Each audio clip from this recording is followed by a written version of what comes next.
Engineering made easy channel पे मेरा आप सभी लोगों का स्वागत है। मैं जैसा मैंने आपको बताया था कि मैंने जो पहला लेक्चर लिया था उसमें आपको आईसी इंजन के इंट्रोडक्शन के बारे में बताया था। अब मैं आपको जो है कुछ बेसिक कंपोनेंट के बारे में बताऊंगा कि आईसी इंजन में कौन कौन से बेसिक कंपोनेंट होते हैं।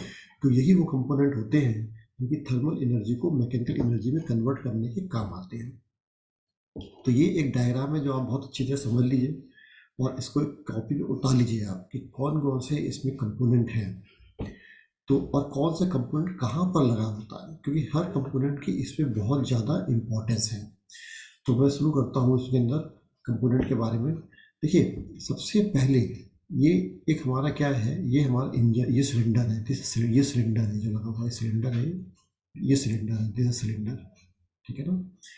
इस सिलेंडर में दो मेन कंपोनेंट होते हैं। एक तो होता है इनलेट मैनिफोल्ड, ये लगा इनलेट मैनिफोल्ड, और इनलेट मैनिफोल्ड्स के अलावा एक होता है हमारा एग्जॉस्ट मैनिफोल्ड।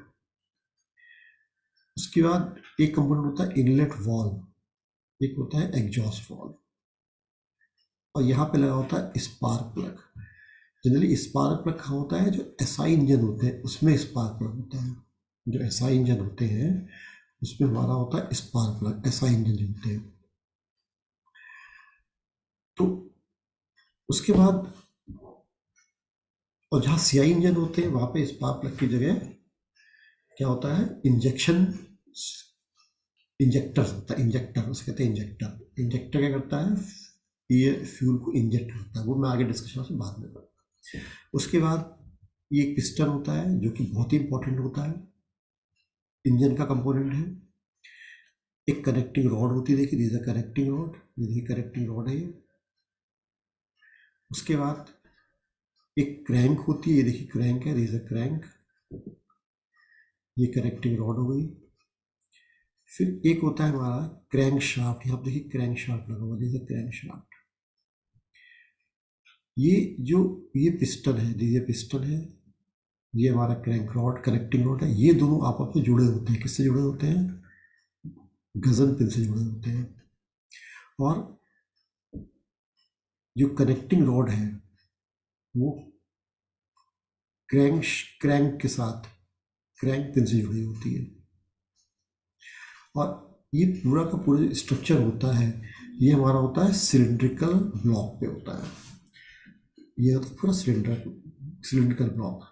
तो अब मैं आपको बताऊंगा कि हर कंपोनेंट का इसमें क्या रोल होता है, क्या इसका काम होता है, जिससे कि आप आसानी से इसको समझ सकें। अगर मैं इसको बहुत नट सेल में कहूँ कि भाई किसका क्या रोल है, किसका क्या काम है, तो आप एक तो डायग्राम से तो इसको समझ ही सकते हैं, और इसके अलावा अगर आप, मैंने सब लिख भी रखा है इसके अंदर, आप यहाँ से भी समझ सकते हैं। सबसे पहले मैं आपको बता दूं कि जो हमारा सिलेंडर क्या होता है, मतलब सिलेंडर क्या होता है। सिलेंडर एक ऐसा स्पेस होता है जो जिसमें जो सिलेंड्रिकल ब्लॉक में लगा होता है।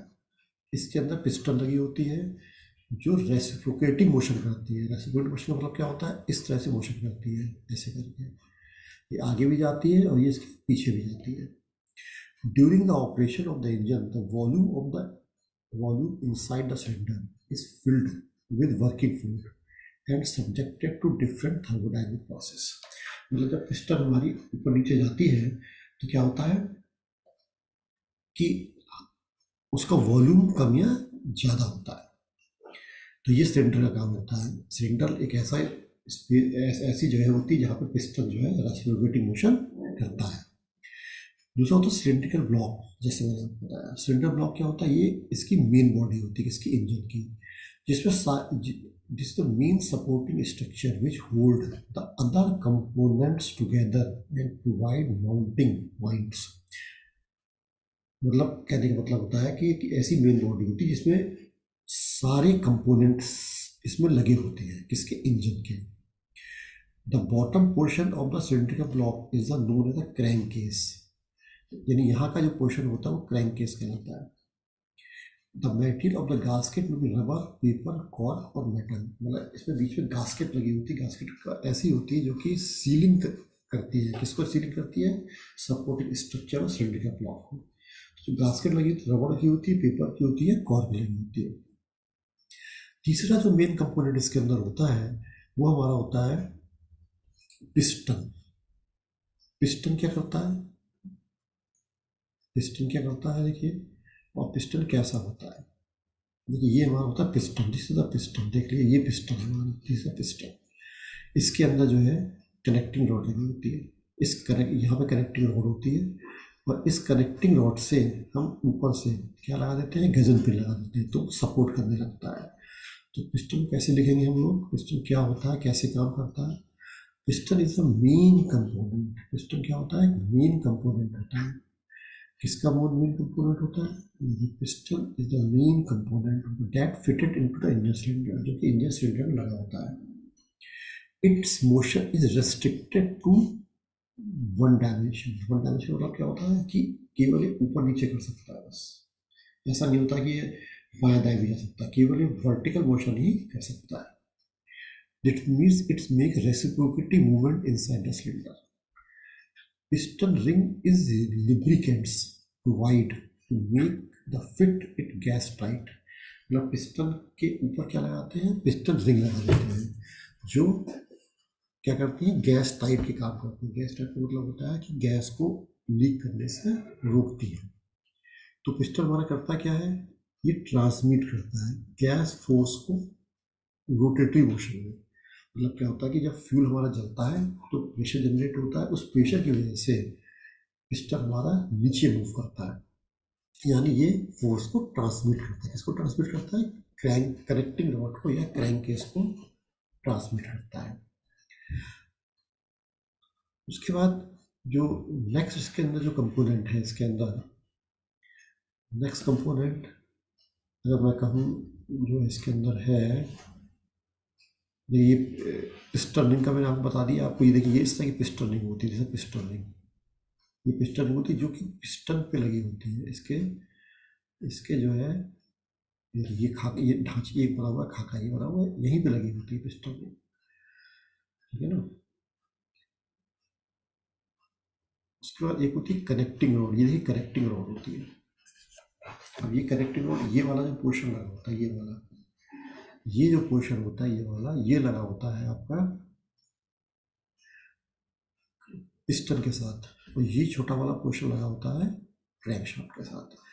तो अगर मैं इसको डिस्कशन करूं तो आगे मान के चलिए, ये जो है हमारा पोर्शन, ये वाला the metal rod which connect the piston and the crankshaft. एक ऐसी मेटल रॉड होती है जो पिस्टन और क्रैंकशाफ्ट को कनेक्ट करती है। एक तो पिस्टन लगा होता है और एक क्रैंकशाफ्ट लगा होता है। It transmit the power on piston to crankshaft. मतलब ये पिस्टन और इधर पिस्टन लगा होता है, इधर क्रैंकशाफ्ट लगा होता है, क्रैंकशाफ्ट और पिस्टन के बीच में लगा होता है। मतलब ये पावर को क्रैंकशाफ्ट को ट्रांसफर करता है, पिस्टन से पावर लेता है और क्रैंकशाफ्ट को ट्रांसफर करता है।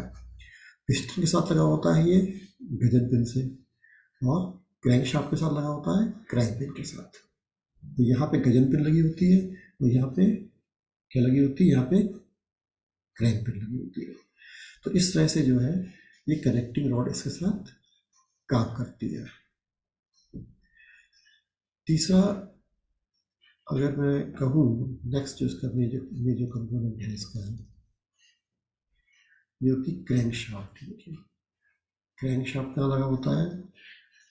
क्रैंकशाफ्ट लगा होता है, ये देखिए यहाँ पे क्रैंकशाफ्ट लगा होता है, यहाँ पे देखिए क्रैंकशाफ्ट लगा होता है, ये क्रैंकशाफ्ट है, ठीक है ना। ये कनेक्टिंग रॉड हो गई, ये क्रैंकशाफ्ट हो गया। क्रैंकशाफ्ट किससे लगा होता है? क्रैंक पिन से लगा होता है। और कनेक्टिंग रॉड किससे लगी हुई है? गजन पिन से लगी हुई है, ठीक है। तो ये अब क्रैंक शाफ्ट क्या करता है देखिए, क्रैंक शाफ्ट हमारा है, ये देखिए क्रैंक शाफ्ट इतना बड़ा होता है। क्रैंक शाफ्ट जो होता है हमारा, ये एक ऐसा कंपोनेंट होता है जो component that which improves in the crankcase and convert reciprocity motion of the piston to the rotating motion of output shaft। मतलब ये रेसिप्रोकेटिव मोशन ट्रांसफर होता है और ये घूमना शुरू कर देता है, ये घूमना शुरू कर देता है, यानी रेसिप्रोकेटिव मोशन को रोटेटिव मोशन में कन्वर्ट करता है। ये कैसे सपोर्ट होता है, ये बियरिंग्स पे सपोर्ट किया जाता है इसके अंदर, जिससे कि फ्रिक्शन कम से कम लगे। एक ऐसा कंपोनेंट होता है जो रेसिप्रोकेटिंग मोशन को रोटेटरी मोशन में कन्वर्ट करता है, और ये बियरिंग्स पे सपोर्ट प्रॉपर लेता है। नेक्स्ट जो डायग्राम है, स्पार्क प्लग, जैसे मैंने बताया आपको, स्पार्क प्लग इंजन के सबसे टॉप पे लगा होता है। देखिए इंजन के सबसे टॉप पे देखिए लगा होगा ये स्पार्क प्लग। ये क्या करता है, फ्यूल को जलाने का काम आता है। यहाँ पे क्या होता है, कंबशन चेम्बर होता है। कंबशन चेम्बर के ऊपर क्रैंक स्पार्क लगा होता है जो कि फ्यूल को जलाने का काम आता है। It is a component of spark ignition engine to initiate the combustion process. It is located at cylinder head, cylinder के हेड के ऊपर ये लगा होता है। नेक्स्ट कंपोनेंट इसमें इंपॉर्टेंट होता है, वो होता है cam and cam shaft.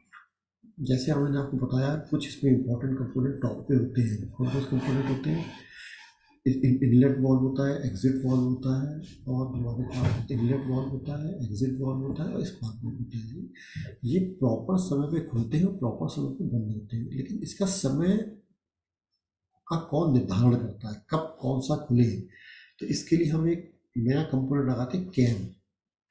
Camps and camshaft are the part of the engine that control the opening and closing of inlet and exhaust valve. Inlet और एग्जॉस्ट वाल्व कब खुले कब बंद हो, ये डिसाइड करते हैं हम कैम्स और कैम शाफ्ट से।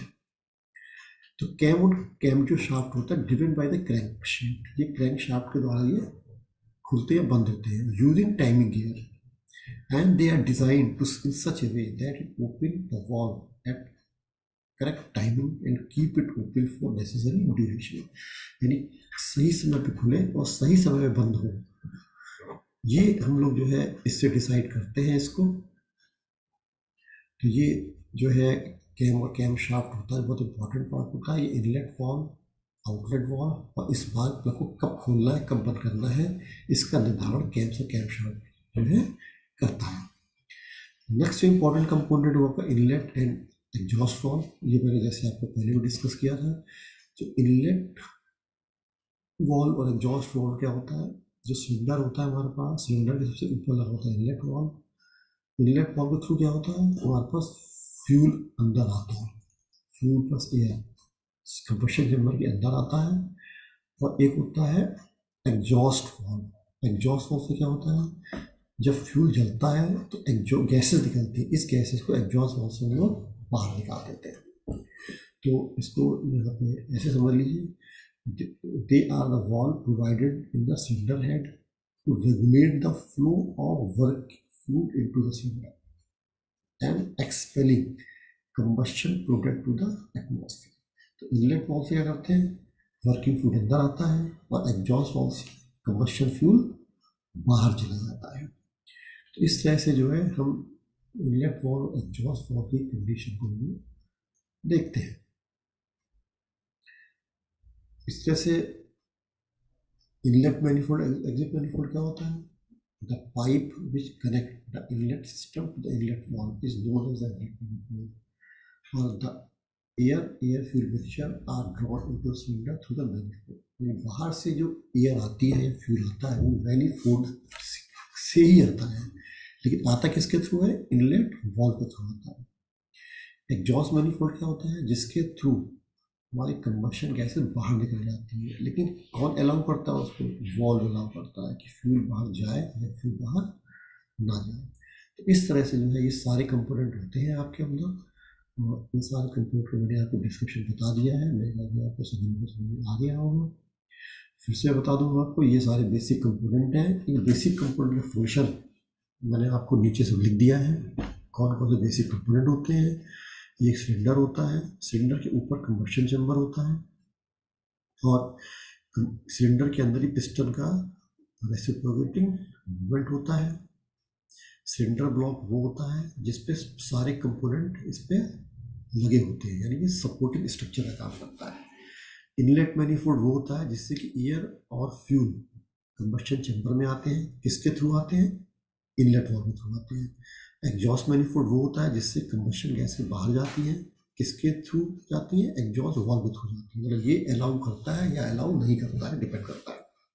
गजन पिन क्या होती है, जो कि पिस्टन और कनेक्टिंग रॉड को जोड़ता है। क्रैंक पिन क्या होती है, जो क्रैंक और कनेक्टिंग रॉड को आपस में जोड़ते हैं। क्रैंक शाफ्ट क्या होता है, जो कि रेसिप्रोकेटिंग मोशन को रोटेटरी मोशन में कन्वर्ट करता है। और क्रैंक कनेक्टिंग रॉड क्या होता है, ये ऐसा डिवाइस होता है जो कि रेसिप्रोकेटिंग मोशन को रोटेटरी मोशन में ट्रांसफर करने के काम आता है। पिस्टन क्या होता है, जो कि जब गैसें जलती हैं तो जो फोर्स जनरेट होता है उस फोर्स को ये क्रैंक केस में क्रैंक शाफ्ट को ट्रांसफर करता है। कौन ट्रांसफर, पिस्टन ट्रांसफर करता है। पिस्टन ही मूव नहीं करेगा तो फिर कनेक्टिंग रॉड कैसे चलेगी। यानी कि जो भी फोर्स लग रहा है उस फोर्स को connecting rod and crank shaft को ट्रांसफर करता है। तो मेरे ख्याल से आप सभी लोगों को समझ में आ गया होगा। इस तरह से मैं इस लेक्चर को विराम देता हूँ। अगला लेक्चर मेरा होगा इसकी बेसिक टर्मिनोलॉजी के ऊपर, कौन कौन सी इसकी बेसिक टर्मिनोलॉजी होती है। तो थैंक यू वेरी मच। और अगर आपको कुछ भी मुझसे पूछना है तो मुझसे मेल पे जा करके आप यहाँ पे कमेंट बॉक्स में जा करके मुझे अपना कमेंट कर सकते हैं, जिससे कि मैं आपके डाउट्स को क्लियर कर सकूँ। Thank you very much.